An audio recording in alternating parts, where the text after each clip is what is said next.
What's going on, guys? CGG Matt back. We are reading a Bleacher Report article today. It is from Grant Hughes. It is one word to describe every NBA team in 2026. I was debating on making this video myself, but then I saw this article already existed. I said, why not just go over Grant's work, see how he did, see if we agree. Don't forget to like, subscribe if you enjoy the video. I'm getting away from trade content after my last video because that was a lot, and the reception to it was very good, so thank you guys. Thank you to all the new subs that are around. The Atlanta Hawks are starting today's video with Crossroads.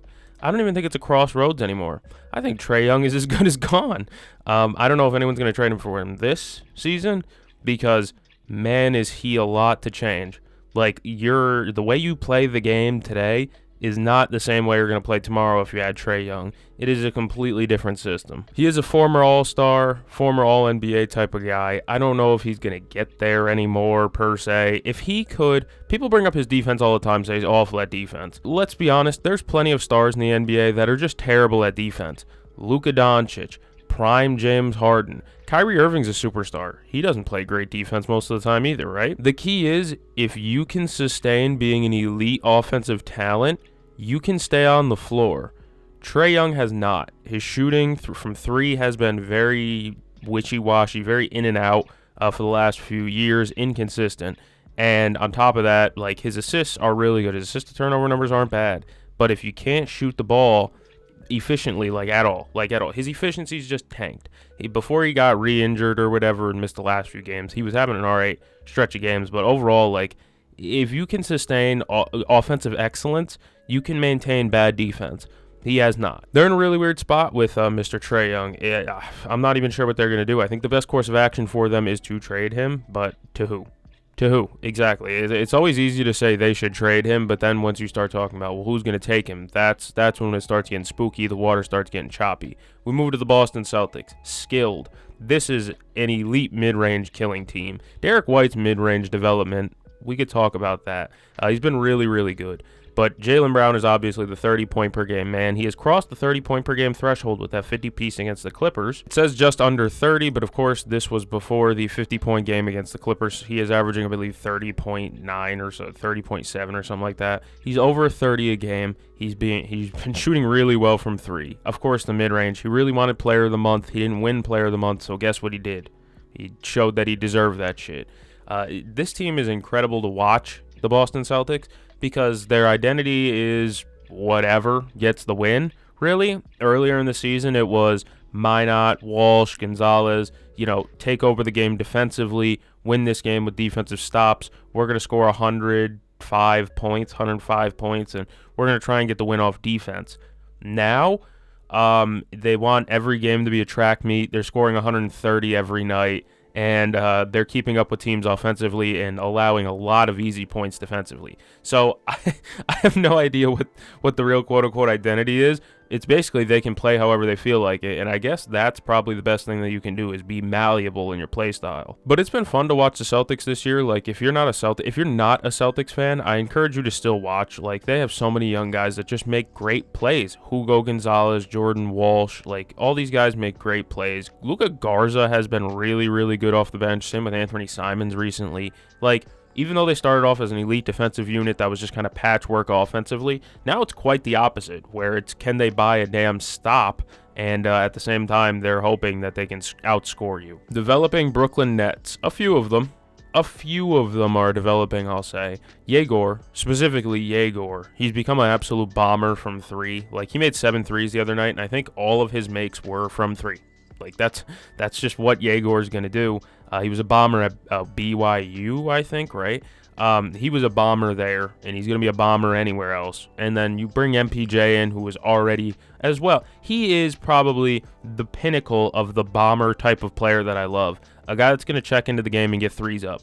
It's not always what everyone wants to watch. I get it, some people don't like threes, but me personally, I love watching a bomber, an AJ Green type, a Luke Kennard type, a V. Krejci type. I know I just named a lot of Atlanta Hawks, but specifically the guys who come off the bench and just get shots up from three specifically. Yegor Demon is that. Michael Porter Jr. is that. But their young guys, Noah Clowney has been really good. Nick Claxton's putting up triple doubles. They've been better. I'm not going to say this is a good team because they're not, but They're entertaining, and Jordi Fernandez is a hell of a coach, man. They better hold Jordi Fernandez close. They better, because some team, I mean, many probably rebuilding teams would love to have Jordi. They mentioned in here Ben Seraph and Nolan Traore have both averaged well over double digits and shot well from 3 in Long Island in the G League. I'm not moved by that. No offense. It's all about how you can produce at the highest level. You know what I mean? Like, I hate bringing him up because he's a really good kid, and I'm not bringing him up in the awful coaching way where I'm going to scream his name for 10 minutes and do fucking nothing. I mean, it's kind of like Bronny James, who does really, really well in the G League, but when he gets called up, you don't see the same production, you know? So I'm going to take this with a grain of salt, grain of sand, whatever you want to say. And I hope the best for both of them, but really right now it's like Wolf and Joman, and who was the other one? Noah Clowney, that I've really noticed steps from in Brooklyn. Charlotte, control. What does that mean? They just should have put Khan or like Kneppel or something, because he's literally the biggest story of the Hornets season, and it's not even close. They've done really well. I mentioned their bigs, that I really like their bigs. I do like their bigs a lot. Kalkbrenner went down, I believe, but Diabate has been really good. The Hornets are such a weird team because they're not good. You look at their record on paper, it's not good. But at the same time, you watch their games and it's like, hey, they're in every game. There's a chance, like, they lost to the Bucks a few nights ago. They had like a 15-point lead before half. At points, it's like, yeah, that's bad. That's a bad loss. But it's like, hey, you're competitive and bad. I'm not exactly sure how to fix that. Don't do the B-Hen strategy from Club 520. Don't do what he said. I believe he wanted to make it a I'm not even going to say it. The disregard. Now, the Hornets have been a fun team to watch, even though their record would not indicate that. I like their big men down low. Bulls, ticking. Yeah, the clock. The clock is ticking, and I don't even know nobody knows what the Bulls are going to do, right? And I know we're here for a basketball video, understandably, but I have to bring baseball into this. Over the last few years, a lot of Asian players, specifically Japanese, Korean, KBO guys, have refused to sign to the Chicago White Sox until recently. Do you want to know why?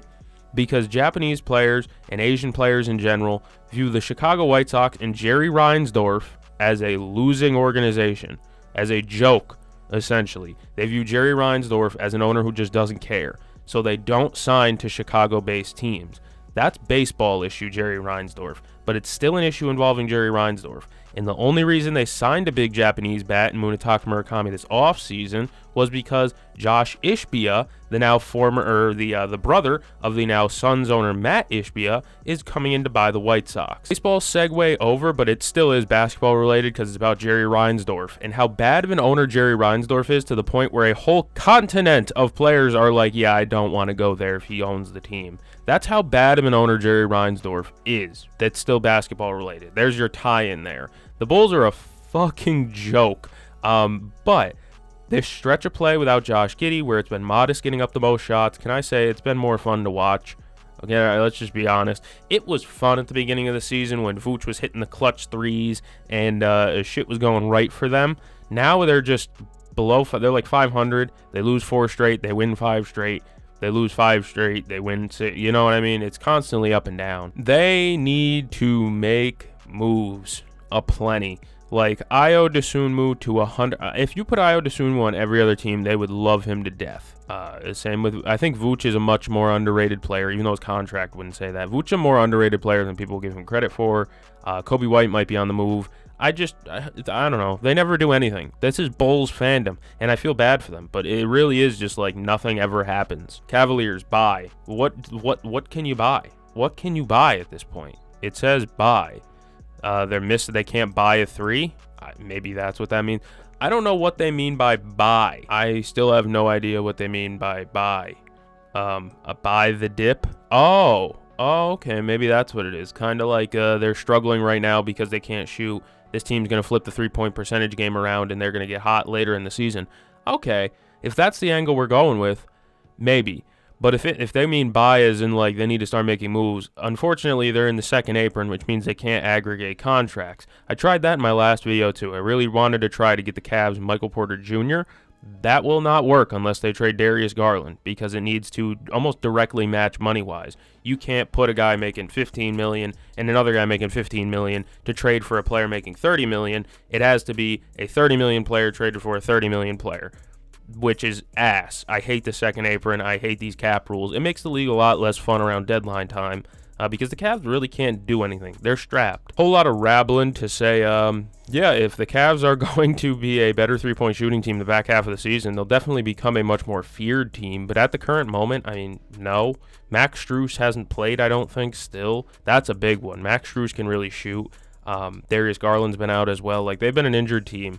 But at the same time, I don't know how much I really even like this Cavs team to begin with. Dallas Mavericks rectified. I don't even want to read this because they're going to be like, well, they got Cooper Flag. They made up for trading Luka. God, that was such bullshit, dude. It is so I don't even know what to say about that. It's bullshit. That's just what, I'm sorry, guys. It's bullshit that they trade Luka and end up with Cooper Flag. They got Ryan Nembhard, who's shown in the picture right here. Ryan Nembhard is very good. He's a good assist-to-turnover ratio guard. He kind of reminds me of his brother. Wow, who would have thought? They're going to be moving a lot of pieces around deadline time, ideally, in a perfect world. But we're at the point where we haven't gotten any trades yet, so I'm starting to really doubt if these even exist. So, keep moving on. Nuggets, relieved. Not anymore. Their roster's dead. Like, every player's gone for good. No, I'm just kidding. Not for good. But, like, Christian Brown and Aaron Gordon might be back. That's very soon. That's kind of the saving grace. But otherwise than that, they're starting Day'Ron Holmes. I love Day'Ron Holmes. He was one of my favorites out of that the 2 years ago draft class with, like, Modest in them. I don't know why, because I viewed him as like a small ball 5-man that had the muscle and the ability to play a small ball 5, but he could shoot too, because he could shoot in college. He definitely could shoot in college. And so I really believed in him. But of course, torn Achilles not even day one. Like, he tore his Achilles before training camp. Like, so he's definitely having a rough development. And now, like, Zeke Najee's also playing center. I don't know, man. The Nuggets are in the mud without a single center on the roster right now. They need AG back maybe to be that small ball 5. Pistons, confident. Hell yeah, they're cruising. Whooping teams, belt to ass and people, playing tough defense, and then winning clutch games. That's just what they're doing. They're winning close games. They're playing great defense. Dennis Jenkins had like 12 or 14 fourth quarter points yesterday. That was ridiculous. Yeah, that was just absolutely insane. I don't think I've seen anything like that in a while. Dennis Jenkins has had a hell of a season. I believe he was a two-way guy with them at one point. Correct me if I'm wrong, Pistons fans, but like, he's hooping. He's hooping for a guy that I didn't have any expectations for. So is he better than Jaden Ivey already? No, let me stop. That's a little too far. Warriors fading. Yeah, they are mid. They're 500. That's as good as it's going to get for them right now. You got Draymond getting ejected from games in the second quarter, and like, I don't know. They're not a bad team. Like, this isn't a bad team. They are just we are at the 2017 Warriors. We're a fading dynasty, blah, blah, blah. I don't like that angle because you could definitely fight the current. You know, Steve Kerr's looking at it going, well, we'll just float with the tide. We're going downstream with the rest of the water. And it's like, you could fight it. You could try, you know. Well, it's not even Steve Kerr's fault. It's, what is it, Mike Dunleavy Jr. or whatever is now in charge. It's him. It's all on him. But, yeah, I don't like that angle simply because there's still an out. There's a way for them to get better. They're just choosing not to. The youth should have been gone last year. Moody, Kuminga, Pajemski, not Post. I like Post a little bit, but like those three young players that they've been trying to like hype up the last few years, they should have been gone in the fucking off season, right? I don't know. I don't like this team. They're old as dirt, and they're mid. They're mid and old. There's nothing worse than that. Houston Rockets, relentless. Yeah, that's just kind of what they are, man. They're a team that rebounds. They 40% offensive rebound rate. What is that? Yeah, it's Steven Adams, Clint Capella, Şengün, like Amen Thompson's in the dunker spot half the time. Like, they play a unique brand of basketball. And that's kind of what I dislike about NBA media, some of them, is that they'll say stupid things like, oh, every NBA team plays the same. You watch the Houston Rockets, and then you go watch this Boston Celtics, and they're not even close. They're not even close to the same team stylistically, you know. So that is a tired take in my opinion, because the Houston Rockets really break the mold of what an elite team looks like nowadays. Like, if you think about it, 2 out of their best 3 players are big men. You think about it with Fred VanVleet out, because Kevin Durant is a 4, but I'd count him as a perimeter player. I'm going to count Amen Thompson as a big man before I count Kevin Durant as a big man. You know, Alperen Sengun and Steven Adams, some of their biggest primetime players make plays in the paint. Amen Thompson don't leave that free throw line area. When he does, he's just standing in the corner not making a 3. They are stylistically the most different team in the NBA, and they're a fun watch because of that. They make games sloppy and ugly, so some people might not like that, but I enjoy it. Pacers, historic. What, historically ass? So the record for players used in a season is 33. The Pacers are at 23, and we're not even at the halfway mark. I could see where they're coming from. It must be difficult to be Pascal Siakam, because he's been, the healthy guy. You see this, and it's like Ben Mathurin, Andrew Nembhard, and Pascal Siakam have been pillars of reliability. Well, here's the thing. Andrew Nembhard missed a good amount of time. Benedict Mathurin also missed a good amount of time. Aaron Nesmith, sorry. I called him Andrew. Aaron Nesmith has missed a good amount of time. They've played 23 guys for a reason. Guys have missed time, except for Pascal Siakam. That's why I said it must suck to be him, because now you got to play with Gary Bird, buddy. You went from playing with Tyrese Halliburton and Miles Turner in the NBA Finals to a season later, you're playing with fucking Gary Bird, Mac McClung, and who's that new rookie they got? Ethan Thompson is what I was thinking of. I knew his last name was Thompson. I just couldn't remember his first name. So, Siakam's had to play with some random-ass dudes, man. I feel bad. They're not a great team. Clippers, exhumed. Ooh, that's a big word. Yeah, well, I mean, the only reason I know what exhumed means is because I watch true crime here and there, right? They exhume the body. They are old. They're old. I mean, just like the Warriors, they're old. And the thing is, they've been better recently, so I'm not going to rag on them too hard. But it was without Zubats. I will point that out. They were good without Zubats. And he's back, and they lose their first game with him. I'm just noticing that. Just noticing things. Now, Yannick Niederhauser can ball. I'm not going to say his full name. Yannick Conan Niederhauser. Saying that every single time I say his name, I just don't want to do it. So Yannick, he can really hoop. He feels like a Jackson Hayes type of player, except I don't think he's hitting a woman. But they've been better recently, mostly because of the claw. But I don't know if they're going to do 35 and 20 the rest of the way, like T. Lou said. The Lakers are frustrating. Yeah, they don't play defense, and I don't know. Without Austin Reeves, too, this is a really bad team. Their net rating, I believe, is 0, as a team. I don't know. They're 12-0 in clutch games. I know that too. They play really well in close games, but I mean, it's either you wipe the floor with them or they win the game. That's really the alternative. I think it's just defensively, man. They can't buy stops consistently. Yesterday they had a thing going on. I don't even know what the hell was going on, where DeAndre Ayton was talking about the guards got to get me the ball. He's absolutely right. First off, I'm not an Ayton. I don't like Ayton at all, really. But he's right. The guards got to get him the ball. If the focus of the J.J. Redick offense yesterday, or whatever, was to get DeAndre Ayton the ball, let him work that area in the mid-range that he always does around the free throw line, and if that was the game plan, they did an awful fucking job of it, and it's not DeAndre Ayton's fault. They also just don't play any defense, and that's a hard thing to watch, is when it's just Ole. The whole team is Ole-ass defense. You think Marcus Smart is a great defender? Not anymore, bud. 2026 is called. We are here. It's just because they're so bad defensively. Memphis Grizzlies returned. What do you mean returned? Oh, Jaren Jackson? Just Jaren Jackson has been really good. Yeah, but it's also he fouled out basically in it felt like 10 minutes yesterday against the Lakers. He had 4 fouls in the third quarter, I think. He is a hack. He's still a hack. He's always going to be a hack. That's been Jaren Jackson's entire career. That's the only tough part about Triple J. But he is an elite defender when he's on the court, and he can still score. He can turn left. He could go, he likes to spin left. He loves a spin left, but he could go both ways, pause. It's literally just Jaren Jackson that's returned for the Grizzlies, by the way, as nobody else on their team has been really that good, except for Cedric Howard. Jalen Wells has had some good run. Santi Aldama's had some all right run. And who's the other guy that I was thinking of? Not John Morant, obviously. Vince Williams. I've noticed him having some all right run. Heat, familiar. This is nothing new. I mean, they are fast, They are fast, I'll tell you that much. It says familiar, but also what I'm going to go with is the developing, kind of. Like, yeah, they're not as good as they were to start the season. Like, they're in the month of December, they are bottom 10. They were bottom 10 in offensive efficiency.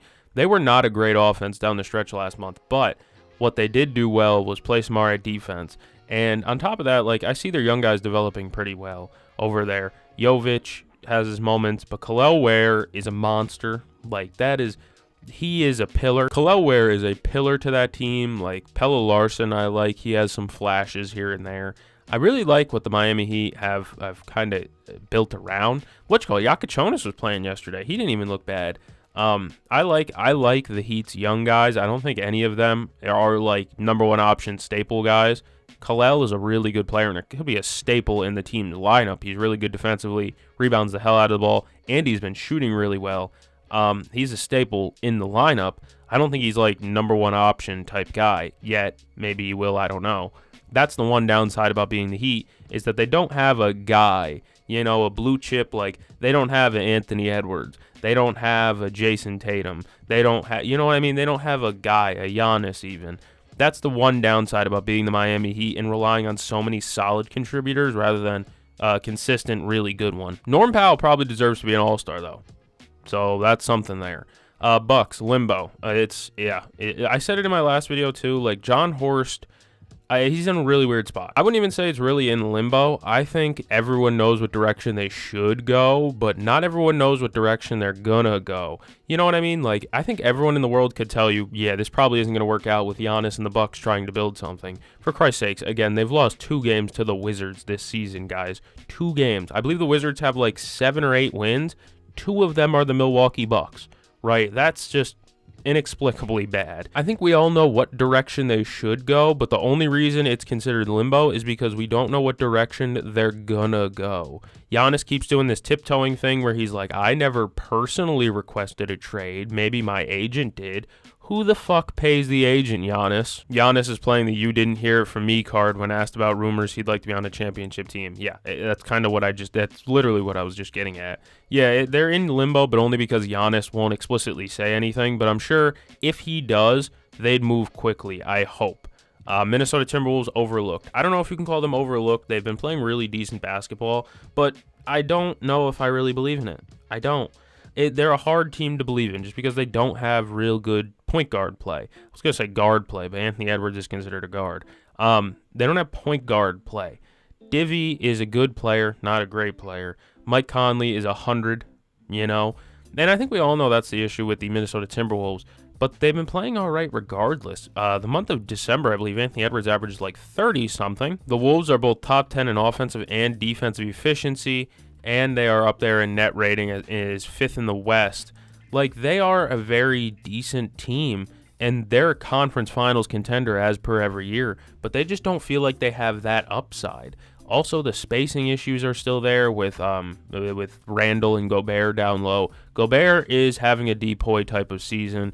I've talked about that before, but I had this argument in the comments with somebody, McDaniels versus Gobert, who's more important. Obviously, Gobert is having a DPOY type of season. I don't know. I really don't know. It's a hard argument to make. But for Minnesota, I just don't think they have that upside still. They are a very, very good team. I just don't think they have finals upside right now. Pelicans, soothed? What? What does that mean? That pick's never coming back. Well, yeah, the Pelicans do still stink, though. Derek Queen has been very fun. I mean, I guess that's like the one thing that they can build on. It's fun watching their young guys rock out, though. Queen and Jeremiah Fears. Fears has his real ups and downs. He turns the ball over quite a bit, but they're not a bad watch. Their young guys are still there and still playing. It's just they're awfully hurt, like as per usual. They're hurt consistently, and it's not a great look. But like Derek Queen being there and Jeremiah Fears, like that's how old's Derek Queen? 20. And Jeremiah Fears is probably 20. Like, I don't think either one of them's over the age of 21 right now, if I had to guess. And they're both looked all right. Derek Queen looks like a staple, even though I'd be worried about his defense long term. But like Jeremiah Fears has provided good defense sometimes. But Like, all right passing and an all right score. He looks all right as a teenager. I think he started at 19. And Derek Queen is just a good passing big man, a slow, methodical, good passer. He throws a lot of lobs. I love it. I don't know if I'd say soothe is the word. It's more so like acceptance. They're not a great roster, and they don't have their pick. It's more so acceptance. You can't fight it. Just go with it. Knicks reinforced. Yeah. I think they're going to be on the thumbnail because I haven't done a Nick in a thumbnail in a while, so I think I'm going to do that. Reinforced is absolutely the word. Tyler Kolek, Jordan Clarkson, coming off their McCullough. What is his last name? McCullough. Oh, they don't even mention my guy McCullough. I forget what his first name is. I'm losing it right now. But they're leaning into the young guys more. Huck Porty played 25, 30 minutes against Atlanta the other night casually. They're leaning into the young guys more. And let me tell you, it makes me happy because, man, it's fine losing a game. You know what I mean? There's 82 of them in a season. You're okay if you lose one game. It gets frustrating, though, that, like, if the vets are playing and they're making stupid mistakes or whatever, that they stay in the game. Now with Mike Brown, it feels like he's more quicker. That's not the phrasing. He's quicker to just be like, you know what? This isn't working. Let's throw a McCullough into the situation. Let's see if Huck Porty can give us some minutes. You know, let's see if Kolek can get us back into this game. And I think a lot of that was definitely like showed on the Christmas game, because the Christmas game they came back and Kolek was amazing, all that. But like on a night-to-night basis, you see those young guys come in and give them energy. It's a team of vets in New York, obviously, right now. Brunson, Hart, Bridges, Anunoby, Mitch, Towns, like those guys are seasoned vets. Every once in a while, you need a little bit of energy, you know? And where do you get that from? You get that from a Kolek, you get that from McCullough, you get that from a lot of these young guys that come in and they give energy. I know they lost the game against Atlanta where Huck Porty played like 30 minutes, but he looked all right in those minutes. That's a plus. OKC vulnerable to like one team. I know they lost to the Suns last night at the time of recording. The reason why they lost that game is simple. Jordan Goodwin. Jordan Goodwin was unreal. Dylan Brooks hit a step back three basically for the dagger. Not really for the dagger because J-Dub made a shot after. Either way, they look beatable. They do, but they're still going to finish with like 60 some odd wins. Like, are we going to complain because they didn't break the wins record? We're going to say they look bad because they didn't break the wins record. I mean, let that sink in. You know, they've failed expectations because they didn't win 70 plus games, which is just an insane number to begin with. They're not this unbeatable juggernaut like we saw at the beginning of the season, don't get me wrong, but their defense still makes them very formidable, very scary. Still have J-Dub back, who is looking better-ish. They've been injured a little bit too. Hartenstein's missed time. So when they get healthy, they'll be a little bit more feared. But as for right now, like, they are not a bad team. They lost to Phoenix last night, like I said, on Jordan Goodwin's maybe best game of his career. He had 8 threes. 8. Jordan Goodwin had 8 threes. And then, like, Dylan Brooks step back 3. Okay, dude, whatever. You know, there's some losses where you just kind of got to take your lumps and go. And that's one of those games. Because, like, dog, Jordan Goodwin hit 8 fucking threes. Okay, whatever. They were, like, all from the corner, too. Probably should have knocked him off the corner. But at the same time, it's like, all right, whatever, dude. Magic, insufficient. Insufficient should be changed out for inefficient if you're going to use a picture of Paolo. Inefficient is more appropriate for this team. They are frustrating as hell. They'll win a really big game, like against Cleveland or something like that, and you'll be like, yeah, they'll beat Houston, and it's like, yeah, there we go, that's a turning point. And then they go out there and they drop a game to Charlotte. And you're like, what the fuck did I just watch? They're on pace to win 40 to 43 games. That's not good for a team that just dumped 5 picks for Desmond Bane, right? Inefficient, insufficient. Both of them come up the same way, that this team isn't good enough to get the job done. And I'm starting to look at Mose a little bit crazy. It's not all Jamal Mosley's fault. But I will say, maybe you just need a change of voice in the locker room or something. I don't know if they're going to do it this season. They don't seem like the type of team that would mid-season fire a coach. But man, is it hard to watch this team some nights, especially without Jalen Suggs, and especially late game. Late game against Toronto, they melted a lead, first off. They absolutely melted their lead. Like they had poo in their socks, right? It wasn't pretty down the stretch. And you want to know why? It's because their offense was slow, ugly, ISO heavy, and just overall, there's no movement, no player movement, no pass and cut, just not even screen setting, just ball up top, Paolo go. And that's not good offense. It's just not. Especially when Paolo shoots like 5% in the clutch. I'm not joking. I think he shoots 12% in clutch shots. What the hell is that? You have to demand better from Paolo because he's your best player. But at the same time, you have never really gotten better from Paolo. That 31-point game or whatever against Toronto where he looked really good and they lost, that was a good game on his part until the end, right? I think he had a triple-double, actually. I think I have my games mixed up. He had the triple-double against Toronto. It's just, the late game, they're maddening unless Desmond Bane catches fire. Desmond Bane is dead-ass their closer right now. And if he's not cooking, they lose. Philadelphia, squandered. What do they mean by that? Has been about the possession battle, their pace, defensive pressure. The sheer number of possessions matter, but it's important this team actually do something. For instance, a squad that wastes those chances by missing some of the easiest shots on the floor is going to have a hard time surviving. The Pacers are the only team in the league converting a lower percentage of shots inside 5 feet than the Philadelphia 76ers. So, well, yeah, they're guard heavy, so of course their guards don't take a lot of shots that close. Maxey, Grimes, McCain's ass. Sorry. They haven't really been deep paint guards. Maxey's a perimeter-centric guy, step backs, stuff like that. So he's not going to do that. And Embiid's not the physical force he once was down low. He could still dance in the mid-range because he has amazing footwork.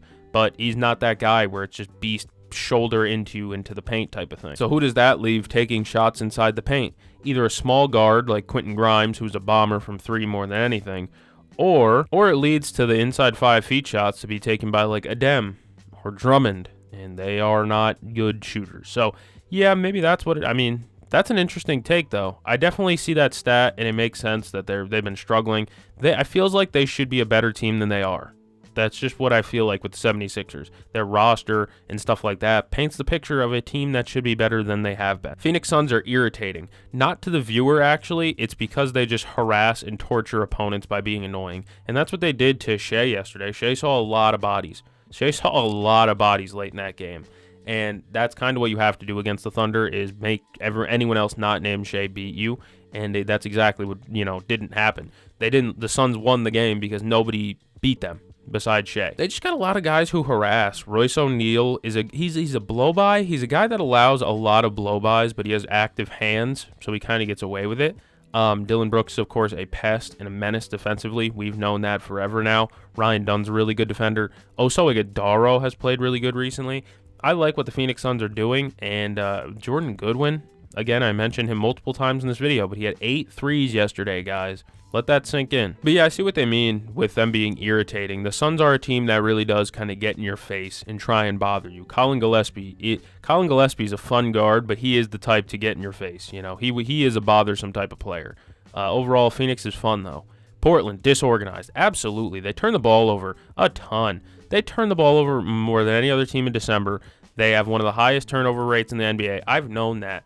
They are a bad team when it comes to turning the ball over. Like, it is, I don't even know how to describe it. They drive into traffic a lot. They don't have adequate shooting at all. They're very up and down and inconsistent. Their defense, so for a team that struggles to score at times as much as they do, their defense needs to be better, and it's just not. Donovan Clingan has been really good from 3, I guess, but that paint presence hasn't really been there, it feels like, for me. And then on top of that, like, Denny turns the ball over a lot. He really does. People point to his raw box score numbers where he's averaging like 8 assists per game, and they're like, look at that. And then I'm like, well, he also is like top 3 in the league in turnovers. Shaedon Sharpe just feels like another Jalen Green right now, for me at least, where it's just, are we ever going to get efficiency out of him? I don't know, and I don't really think so anymore. The Portland Trailblazers, I'm out on. They're so up and down, and they are so inconsistent. They're injured as hell, obviously. I think their turnovers would go down if they had a guard like Drew Holiday playing again, but they don't. And that's where it leads you to Denny Avdia throwing the ball away a lot. Sidy Cissoko playing a lot. Like, it's not ideal. Portland has been an irritating watch. Sacramento Kings, hopeless. Absolutely, fellas. They have no chance of doing anything this season, and they're not good. And they're old. They're older as well. Besides, like, Nick Clifford. That's my guy. Nick Clifford, Maxim Reynaud. Like, they have young guys that could take over in Sacramento. I just don't know if they're going to let them because Vivek loves being 500. Spurs, unfair. They have a lot of young talent. I wouldn't say it's unfair, though, because they're a team that really does go through cold stretches as well. I don't know. They're not unfair. They're just a really, really good team with good coaching, too. Shout out to Coach Johnson. Had to get that in before the yawn went off. Shout out to Mitch Johnson, dude. They've been playing really good ball, and he is a really damn good coach. The Spurs are not unfair, though, I will say, even though they are like a really good team when Wemby's on the floor. I don't think they're unbeatable. Raptors bench. When the bench shows up for the Raptors, they're a good team. Scotty Barnes is awesome as well. But, like, when their bench is on, yeah, you see the big three right here. Dick, Shed, and Mamu. That's a big three off their bench. When Shed is good, it's a completely different team, dude. I love Jamal Shed so much. Grady has not been great this year. I want to say that and get ahead of it. I don't think Grady Dick has been very good this year. Jamison Battle has the highest on-off number for Toronto. I did not know that. I didn't know that. I don't watch Jamison Battle and think to myself, like, that's the best, that's the most impactful player on the court. I don't. But with all due respect, like, the rest of their team, bench-wise, is pretty decent. Like, Ochai Agbaji doesn't get PT like that, and he's a real NBA player. I just wish they could get a backup center so that way poor Mamu doesn't have to bang out with the other 5 men down there anymore. He could be a stretch 4, for Christ's sake. He can shoot lights out, and he is so good, Mamu. But maybe we get a backup center. Maybe. Then Jamal Shed is my guy. Shedheads unite. The coach Sampson, he gets them going. I'm not talking about the Raptors coach. I'm talking about Cougars, Houston. You know what I mean. Utah Jazz, precarious. They have some building blocks. I don't know what's so precarious about it. Their 2026 first-round pick will either go to the Thunder. Oh, it may just go to the Thunder if it falls outside the top 8. Oh, no. So the Thunder might get, like, the 12th pick. I don't dislike the way Utah's going, though. I really don't. I love Keontae George. I like to see them playing well. I know they might give up their pick if they play too well, but at the same time, I don't know. I'd rather win games at this current point. Like, Keontae George is pretty decent. Ace Bailey, you need to develop him more. Get some culture in there, help win a little bit. Will Hardy's a decent coach, help save his job too, because I'm sure you're not going to survive as a head coach with like 4 straight tank seasons. I like the Jazz, man. They're a fun team. Their offense hasn't been bad recently. Yeah, Utah has a legitimate offense led by Keontae George and Lauri Markkanen. It is a good offense. It is a very hard to stop team. Well, also they don't have a paint presence without Walker Kessler. It's been Yusuf Nurkic starting, and teams are just going right at him. So that's what makes it really difficult for them. And then Washington, bystander.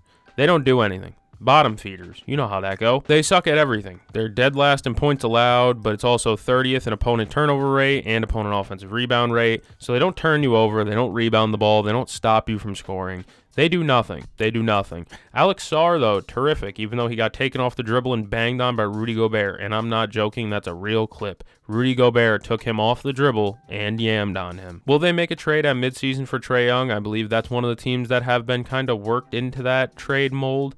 I don't really love it for them, but at the same time, what better do they have to do? They have nothing. They have really nothing except for Keyshawn, Bub, and Sarr. Bilal, do you care? I don't know. The Wizards are not a great team, but as you can tell, there's no teams left. Shout out to Grant Hughes for the article. Like, subscribe if you enjoyed the video. Thank you all for joining me. Thanks for the support on the last video. It means a lot, guys. I'm going to go catch the game. See you guys in the next one.